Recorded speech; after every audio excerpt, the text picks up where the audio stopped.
Assalamualaikum warahmatullahi wabarakatuh. Perkenalkan, nama saya Heki Sanggilya Utama, NPM A1H021034, Prodi Pendidikan Jasmani. Baiklah, pada video kali ini saya akan menjelaskan tentang filsafat dan sejarah pendidikan di Indonesia. Yang pertama, apa landasan filsafat pendidikan di Indonesia? Pada umumnya, filsafat pendidikan di Indonesia dilandasi oleh falsafah negara, yaitu Pasal 2 Undang-Undang Republik Indonesia Nomor 2 Tahun 1989 menetapkan bahwa pendidikan nasional berdasarkan Pancasila dan Undang-Undang Dasar tahun 1945. Penjelasan lebih rinci tercantum dalam Undang-Undang Republik Indonesia Nomor 2 Tahun 1989 yang menegaskan bahwa pembangunan nasional termasuk di bidang pendidikan adalah pengalaman Pancasila.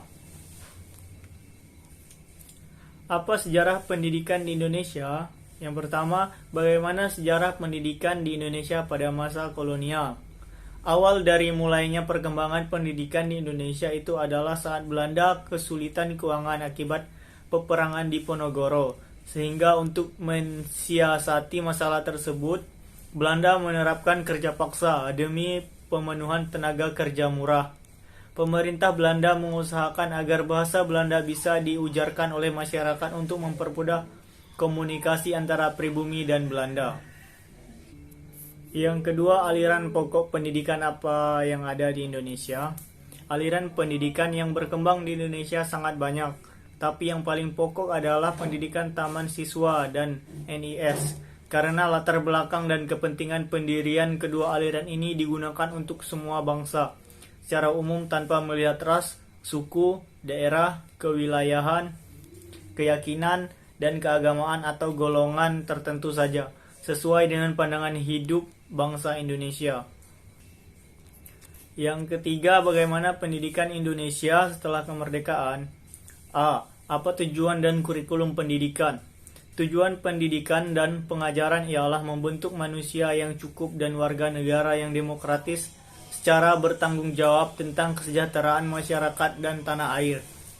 Dan sudah ada kurikulum yang berlaku, walaupun kurikulum sekolah pada masa awal kemerdekaan dan tahun 1050-an, 1950-an ditunjukkan oleh meningkatkan sistem kesadaran bernegara dan bermasyarakat, meningkatkan pendidikan jasmani, meningkatkan pendidikan watak, memberikan perhatian terhadap kesenian, menghubungkan isi pelajaran dengan kehidupan sehari-hari, dan mengurangi pendidikan pikiran. Yang B, apa sistem persekolahan yang digunakan? Sebenarnya, pada masa awal kemerdekaan, sistem pendidikan yang digunakan masih melanjutkan sistem yang dibuat oleh Jepang. Sistem yang dimaksud adalah pendidikan rendah, pendidikan menengah, dan pendidikan tinggi. Yang keempat, bagaimana pendidikan di Indonesia? Pendidikan di Indonesia selama PJPI mengalami pembangunan jangka panjang, meliputi 5 pelita, yaitu pelita 1-5 yang dimulai pada tahun 1969, 1970 sampai 1993 atau 1994. Selama kurun waktu tersebut, pendidikan Indonesia banyak mengalami kemajuan. Ditandainya dengan semakin luasnya kesempatan untuk memperoleh pendidikan, meningkatnya jumlah sarana dan prasarana pendidikan yang tersedia serta tenaga yang terlibat dalam pendidikan, meningkatnya mutu pendidikan, semakin mantapnya sistem pendidikan nasional. Yang kelima, bagaimana pendidikan Indonesia sekarang? A. Apa tujuan wajib belajar pendidikan dasar 9 tahun itu? Wajib belajar pendidikan dasar 9 tahun mempunyai 2 tujuan utama yang berkaitan satu sama lain. Yang pertama, meningkatkan pemerataan untuk memperoleh pendidikan bagi setiap kelompok umur 7-15 tahun. Yang kedua, untuk meningkatkan mutu sumber daya manusia Indonesia hingga mencapai SLTP.